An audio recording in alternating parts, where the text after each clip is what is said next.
பிரியமான சகோதர சகோதரிகளே, இன்றைய நற்செய்தி வாசகத்திலிருந்து நம் முக்கியமான பாடங்களை கற்றுக்கொள்ள முடியும். முதலாவதாக நூற்றுவ தலைவரின் தாழ்ச்சி.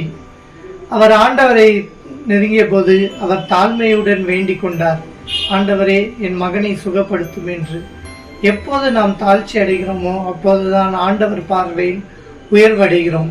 நம் திருவிவிலியத்தில் எங்கு பார்த்தாலும் மோசே ஆண்டவருக்கு தாழ்ந்து போனார், அதனால் தான் உயர்த்தப்பட்டார். தாவீதும் ஆண்டவருக்கு தாழ்ச்சி அடைந்தார், அதனால் தான் உயர்த்தப்பட்டார். அனைத்திற்கும் மேலாக அன்னை மரியாள் சிறந்த உதாரணம், தாழ்ச்சி அடைந்தார். அனைத்து புனிதர்களுக்கும் மேலாக அவரை ஆண்டவர் உயர்த்தினார். இரண்டாவதாக வார்த்தையின் வல்லமை.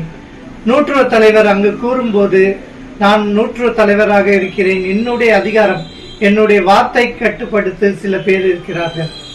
உலகளவிய வார்த்தைக்கு அவ்வளவு வல்லமை என்றால் ஆண்டவரின் வார்த்தைக்கு எவ்வளவு வல்லமை என்பதை நாம் சிந்திப்போம். எனவே நாம் ஜெபிக்கும் போது, ஆண்டவருடைய வார்த்தையோடு சேர்த்து ஜெபிக்கும் போது அதிக வல்லமை ஏற்படும். தூய ஆவியானின் கொடைகளாலும் கனிகளாலும் நாம் நிரப்பப்படுவோம். எனவே வார்த்தையோடு நாம் இணைந்து ஜெபிப்போம். ஆண்டவரின் வார்த்தையில் உறுதி கொள்ளும் போது நம் பாவங்கள் விலகும், புனித வழியில் நம்ம நடக்காத உதவும். எனவே ஆண்டவரின் வார்த்தையை பற்றி கொள்வோம், புனிதத்தில் வளர்வோம்.